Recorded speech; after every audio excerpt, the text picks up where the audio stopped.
Hello guys, welcome to Supreme Steno classes, and today I am going to talk about the reviews and analysis of first batch and second batch of first day APSSB PS के लिए examination. First batch जो है शुरू हुआ 8 बज करके इनकी entry थी 7:30 से लेकर के 8:30 तक। 9 बजे से इनका जो है डिक्टेशन शुरू हुआ। पहले हम लोग को कॉमन रूम में ले जाया गया। वहाँ पे जो सेक्रेटरीट है संतोष सर जो कि IAS ऑफिसर हैं वो आए, उन्होंने इंस्ट्रक्शन दिया कि कैसे क्या होगा। और उसके बाद जो है फिर हम लोग को 9 बजने पे हम लोग को मेन डिक्टेशन रूम में ले गया, जहाँ पे जो है लाइव डिक्टेशन होना था। ठीक है, और वहाँ पे सभी को अपने रोल नंबर वाइज कंप्यूटर पे बैठा दिया गया। पहले शिफ्ट में मात्र 17 बच्चे जो है प्रेजेंट हुए थे और दूसरे शिफ्ट में 27 बच्चे प्रेजेंट हुए थे। टोटल 44 बच्चे प्रेजेंट हुए थे। और पहला शिफ्ट में 2 ट्रायल पैसेज देना था 1-1 मिनट का, जैसा कि इनका नोटिफिकेशन पे लिखा हुआ है। और साथ ही जो है एरर इनका काउंट जो है वो डायरेक्ट जो है कंप्यूटराइज्ड होने का है, वो मैनुअल नहीं है। और चाहे आप किसी भी प्रकार की गलती कीजिए, सीधे सीधे वो एक गलती माना जाएगा, चाहे वो कैपिटल हो, स्मॉल हो, या फिर ब्रैकेट देना हो, नहीं देना हो, या फिर आपका एस हो, येश हो, ये सब जितने भी, या फिर प्रॉपर नेम हो कोई, तो ये सब ऐसा नहीं था कि माफ़ था। सीधे सीधे किसी भी प्रकार का कोई गलती कीजिएगा, सीधे सीधे जो है एक गलती होगा। तो यहाँ के जो अरुणाचल प्रदेश के बच्चों थे, उन्होंने एक कंसर्न उठाया कि सर हमको कैसे पता चलेगा एक सेंटेंस कहाँ समाप्त हो रहा है, तो कितना हम लोग पकड़ पाएंगे। तो उन्होंने बोला कि ठीक है। सो हम लोग एक चेंज किए डिक्टेशन में कि अब जो है डिक्टेटर आपको फुल स्टॉप भी बोलेगा। हम लोग बोले कि चलिए तब सही है। हम लोग को मेन डिक्टेशन रूम में ले जाया गया। वहाँ पे ले जाने के बाद जो है डिक्टेटर ने जो है ट्रायल प्रोसेस सभी कुछ सही से हो गया। तो और पेन पेंसिल अलाउड कुछ भी नहीं है, सिर्फ अपना आपको ID कार्ड और एडमिट कार्ड लेकर के जाना, बाकी कोई भी चीज़ अंदर ले जाना अलाउड नहीं है। वो खुद आपको पेन भी देते हैं, पेंसिल भी देते हैं। पेन सिर्फ साइन करने के लिए होता है या नाम लिखने वगैरह के लिए, और डिक्टेशन जो है पेंसिल से ही लिखना होता है। इरेजर देते हैं, शार्पनर देते हैं, सैनिटाइजर देते हैं, ये सब की सारी व्यवस्था थी। इवन की साउंड क्वालिटी भी अच्छी थी, लेकिन जो उन्होंने डिक्टेटर प्रोवाइड किया था वो अच्छा नहीं था। ठीक है, डिक्टेटर का ना तो प्रोनाउंसिएशन अच्छा था, ना उनको सही से डिक्टेट करने आ रहा था। ठीक है, माइक में तो बिल्कुल भी डिक्टेट नहीं कर पा रहे थे। फिर उनका जहाँ 2 ट्रायल पैसेज होना था, वहाँ टोटल 7 ट्रायल पैसेज हुआ।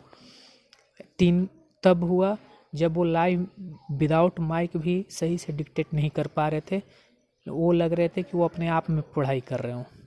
तो फिर वहाँ पे इस कंसर्न को देखते हुए मैंने बोला कि sir I am just giving you an example that how a dictator dictate the passage. फिर मैंने वहाँ पे उनको एक लाइन पढ़ करके सिर्फ सुनाया इंग्लिश में कि सर इस तरीके से डिक्टेशन होता है, और सभी बच्चों ने एग्री किया कि हाँ सर इस तरीके से डिक्टेशन दिया जाता है। तो इस पे उनका कहना था कि ऐसे बोलूँगा यदि तो मेरा गला ही ख़राब हो जाएगा।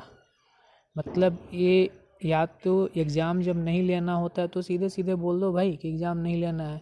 लोग इतने दूर दूर से आपके पास आए हैं एग्ज़ाम देने के, आप फेयरली एग्ज़ाम कंडक्ट करवाते हो, तुरंत का तुरंत रिजल्ट देते हो, सब कुछ सही होता है, और आप इस तरीके का डिक्टेटर ला करके बोल रहे हो कि हम जो बहुत ही एक्सपीरियंस डिक्टेटर को लेकर के आए हैं।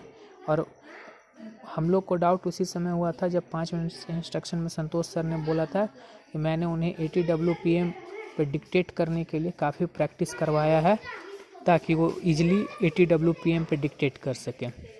यदि कोई भी एक्सपीरियंस डिक्टेटर होगा उसको प्रैक्टिस की ज़रूरत नहीं होगी, चाहे वो 80 WPM हो, चाहे 90 WPM हो, या 100 WPM हो, या 120 WPM हो। ठीक है, डिक्टेट करने के लिए।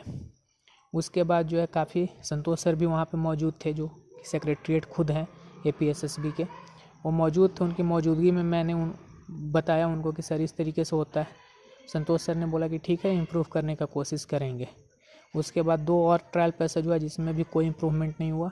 उसके बाद क्या किया गया कि एक फिर बोला गया कि अब रियल पैसेज शुरू होने जा रहा है, यानी कि आपको सुनाई दे रहा है तो भी ठीक, ना दे रहा है तो भी ठीक, आपसे लिख पा रहे हो तो भी ठीक, ना लिख पा रहे हो तो भी ठीक, मेरा प्रोनाउंसिएशन ठीक है तो ठीक ही है, नहीं है ठीक तो भी ठीक ही है। ठीक है, ऐसे करके जैसे तैसे करके इन्होंने जो है 80 WPM पे थोड़ा सा फ्लक्चुएशन के साथ, ठीक है, डिक्टेशन को ख़त्म किया। रिज़ल्ट क्या निकला, जो वही होना था। आपने सिर्फ 32 गलती 400 में माफ़ किया था, जो कि सही 8% गलती बहुत होता है माफ़ करना, लेकिन एक तरीका तो था, सॉफ्टवेयर से कॉपी चेक हो रहा था। ठीक है, सभी के सभी बच्चे डिस्क्वालीफाइड, पहला बैच के डिस्क्वालीफाइड हो गए। ठीक है, सभी आप नीचे आकर के प्रोटेस्ट भी किए थोड़ा सा।